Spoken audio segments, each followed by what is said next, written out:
Cuando uno ve lo que está ocurriendo en el mundo, Europa,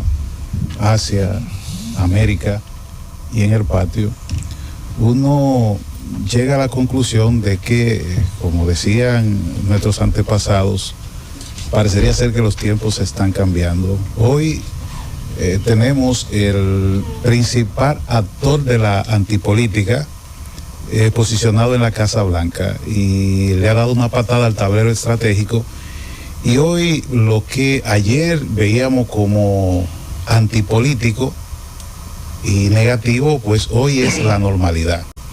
Ya parecería ser que no es necesario guardar el lenguaje de la forma, porque todos sabemos que un regalo de $400 millones tarde o temprano va a generar un expediente, sobre todo que tenemos un senador demócrata preso por unos lingotes de oro. Entonces, si uno hace el paralelismo, es fácil pensar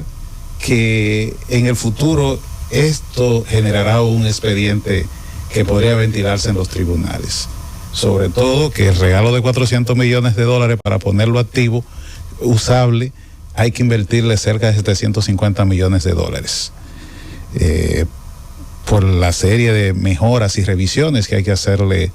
a este avión para que lo pueda usar el presidente de Estados Unidos. Pero también observamos al mismo actor internacional que hace un viaje, en este viaje por el Oriente Medio, visita amigos, aliados de Estados Unidos tradicionales. Siempre el primer viaje de un presidente de Estados Unidos es a Oriente Medio, a una de esas monarquías. Pero vemos que su aliado tradicional en el patio,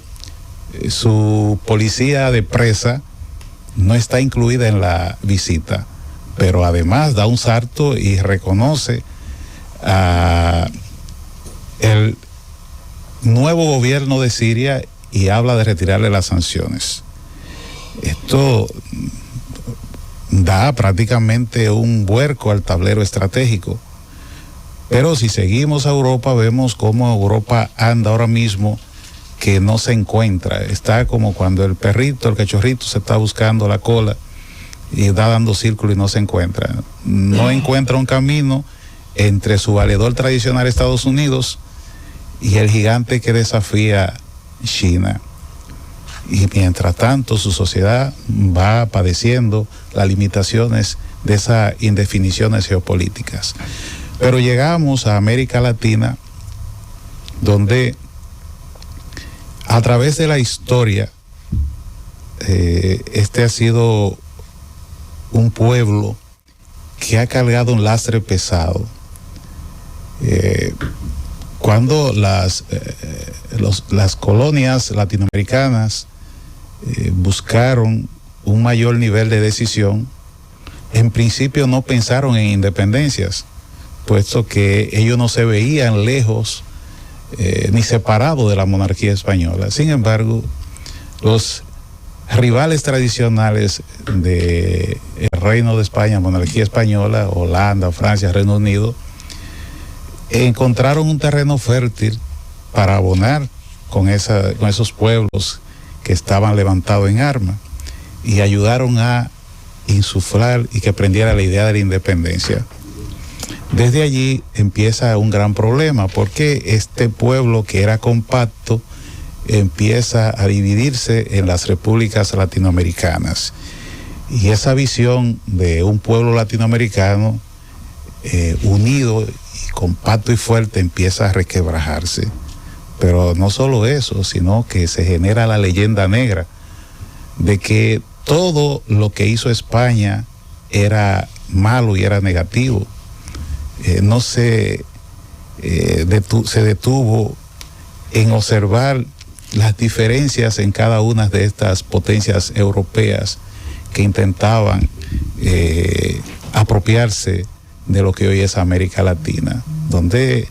no voy a ser apologista de España, pero la colonización española por mucho fue más sociable que la francesa, la británica y que la holandesa, que eso podría ser motivo de un programa aparte. Todo esto llevó a una fragmentación del pueblo latinoamericano y hoy, cuando hablamos de gobernanza y de gobernabilidad, es oportuno ver todo esto si entendemos que la gobernanza de alguna manera nos conduce a pensar en la necesidad o en la necesaria complementariedad que requiere la capacidad gubernativa, es decir, cómo se interrelacionan lo estatal, lo estatal o público, lo privado y la sociedad civil. En ese sentido, podríamos ver que en los pueblos de Latinoamérica esa gobernanza ha funcionado de alguna manera, porque entre estos actores ha primado un nivel de connivencia. Pero cuando entramos al terreno de lo que es la gobernabilidad, aquello que nos remite a la capacidad del gobierno para procesar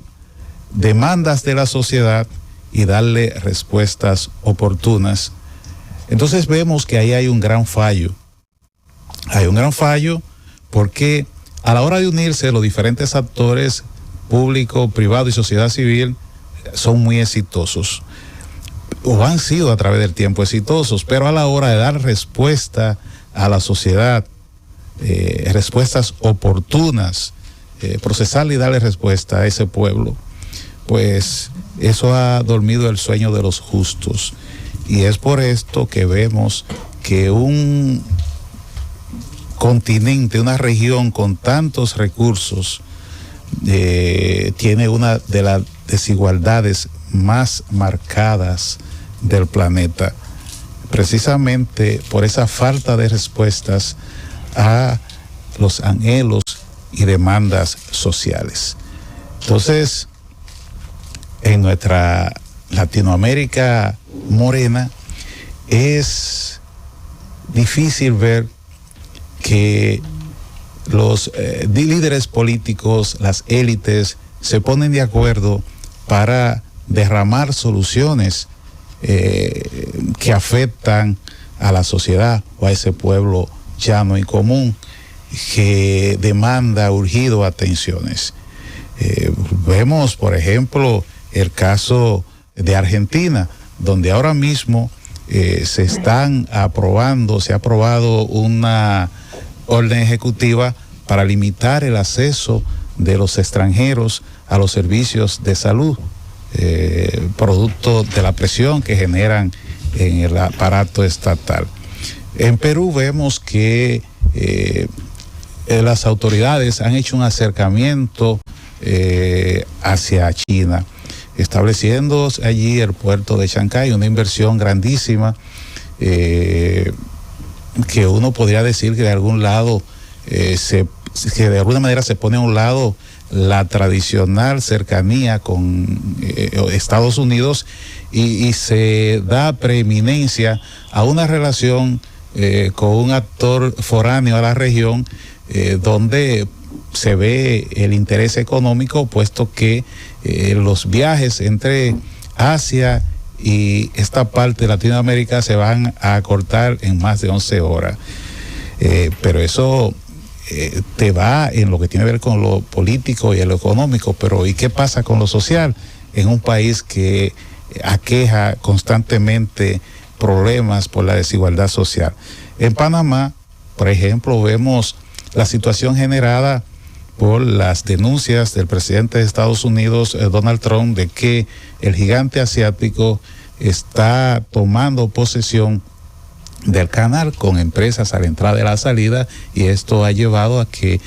por primera vez después que se entregó el canal se estén posicionando efectivos militares en el canal. Algo muy significativo, tomando en cuenta que la soberanía del canal ha sido ratificada como panameña. Pero en el caso de México, tenemos las amenazas constantes de enviar efectivos para combatir los cárteles criminales que se dedican a la comercialización de droga, entre otras cosas. Entonces, tenemos el caso de Brasil, que tenemos a un Lula da Silva que no se decide ahora mismo si ejerce su papel en el BRIC, ahora que ocupan la presidencia, y que en la reunión pasada que se celebró en Brasil no lograron ponerse de acuerdo con una declaración pública por la diferencia entre Etiopía y Egipto en el punto 28 de la declaración sobre cómo abordar una reestructuración democrática del Consejo de Seguridad de Naciones Unidas. Entonces, todo este escenario en América Latina genera problemas de gobernanza y gobernabilidad, que de alguna manera es un espacio interesantísimo del cual podríamos elaborar varias tesis doctorales. Sin embargo, este es el preámbulo para, en mi segunda intervención, tratar de aterrizar esta incertidumbre entre gobernanza y gobernabilidad que se da en el mundo, en América Latina, y aterrizarlo aquí en el patio, tomando como referente la reunión que sostuviera el presidente Luis Abinader con los 3 expresidentes de República Dominicana que aún viven, para abordar el tema de la crisis haitiana y su impacto en República Dominicana, algo que nos llena de satisfacción, porque tenemos desde el 2012 llamando a que estos temas que afectan a la sociedad sean abordados como temas de Estado, temas nacionales, sin la contaminación que da el ribete político partidista, tomando como referencia que el turismo lo hemos tratado de esa manera, y hoy por hoy ningún presidente se le ha ocurrido variar las políticas que se han trazado en cuanto al desarrollo del turismo. Entonces, por esto es sumamente importante, y sobre ese particular estaremos reflexionando en nuestra próxima intervención. Como decía inicialmente, mis saludos especiales a nuestro gran amigo Roberto Santana, que siempre nos ve, a Luz del Alba allá en Nueva York, y a mi sobrino Edward, querido. Mira, cuando hablamos de gobernanza, como bien expresaba Climé, el enfoque es cómo se toman las decisiones y se interactúa entre los diferentes actores. Y la gobernabilidad en sí se enfoca en si el sistema político-social es capaz de funcionar de una manera efectiva y mantener la estabilidad. Al analizar el impacto de la crisis de gobernanza global y gobernabilidad en República Dominicana, específicamente enmarcado en lo que es la cumbre que celebraron el presidente de la República Dominicana y los expresidentes vivos, podría mandar una señal de que hay solución a cualquier conato de problema en la gobernanza y la gobernabilidad. Porque si en la gobernanza los actores estatales, privados y la sociedad civil de alguna manera se ponen de acuerdo, estamos viendo algo que en la política partidista dominicana no es común, como lo es enfocarse en temas nacionales, porque en nuestra sociedad, como en otras sociedades de nuestro mismo nivel, los temas se ven con ganancia política partidista y no se hace un enfoque, una planeación, un proyecto de nación, un proyecto nacional. Y es por esto mucha gente dice, bueno, pero si el presidente que tiene todo el poder no puede resolver una situación como el tema migratorio, entonces por eso te mando a los expresidentes, no muy lejos de ahí. La condición de nuestro país, como decía previamente, de que a todos se les saca rédito partidarista, implica que existe la ansiedad de crear consenso, y nosotros vemos esto con satisfacción, pues tenemos desde 2012 llamando a que los temas nacionales se pongan a un lado y se hagan acuerdos entre el liderazgo del país. Y en este caso, la reunión del presidente Luis Abinader con los expresidentes, que son a la vez altos dirigentes de sus respectivos partidos políticos, puede ayudar a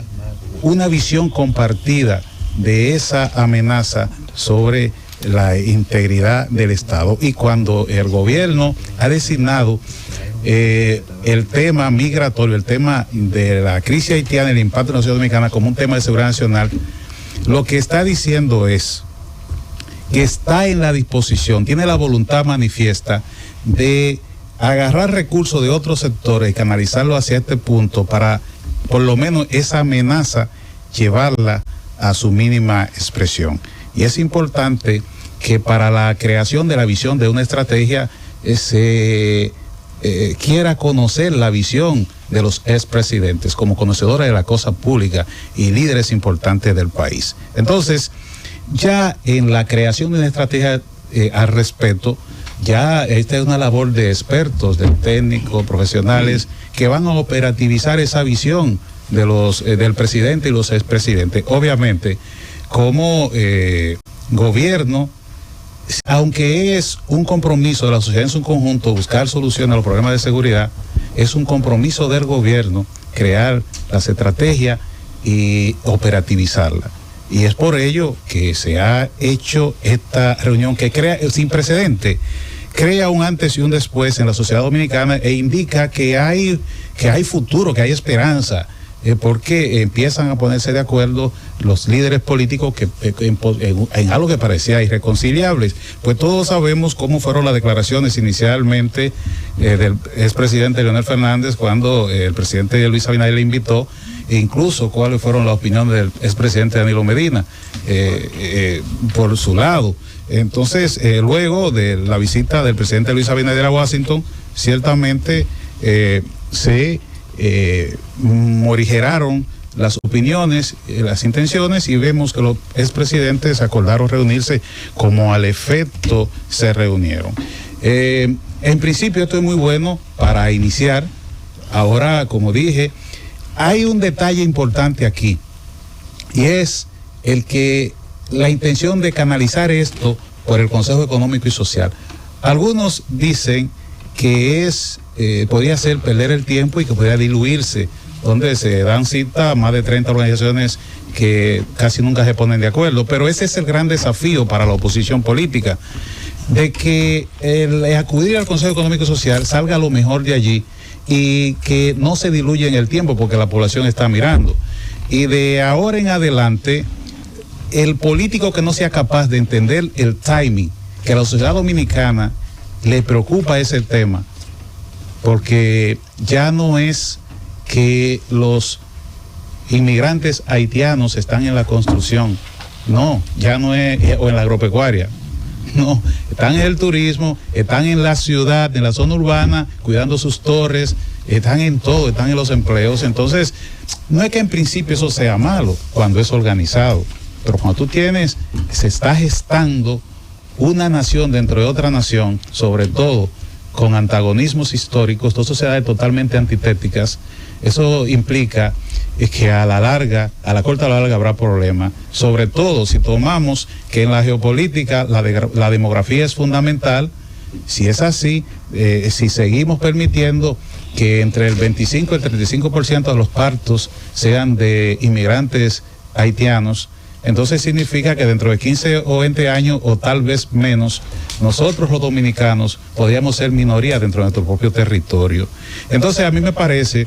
que la cosa es más grave de como nosotros creemos, y los expresidentes han visto eso cuando el señor presidente le presentó los informes de inteligencia de nuestros organismos de inteligencia. Entonces la situación es más grave, y eso llevó a que morigeraran sus opiniones y fueran a la mesa del diálogo para ver cómo se aborda este problema que tiene la potencialidad de trastocar el orden institucional dominicano como lo conocemos. Y entonces pienso yo que hoy más que nunca el proyecto que ideara nuestro padre fundador Juan Pablo Duarte por allá por los 1800, hoy está más amenazado que nunca, porque si bien los dominicanos siempre mostraron que ni Toussaint ni Boyard tuvieron razón por las armas y lo vencimos en cada una de las batallas, nuestros heroicos patriotas, la verdad es que si nos descuidamos hoy, lo que estas personas, estos invasores no consiguieron por las armas, podrían conseguirlo hoy por la invasión del útero. Entonces, de que hay que poner costo a esto. Y ante la opinión y la queja de organizaciones sociales que han puesto el tema en el sentir de la sociedad dominicana, hoy por hoy están obligados los actores políticos a tomar el toro por los cuernos, porque lo que puede venir si no se hace es el fracaso.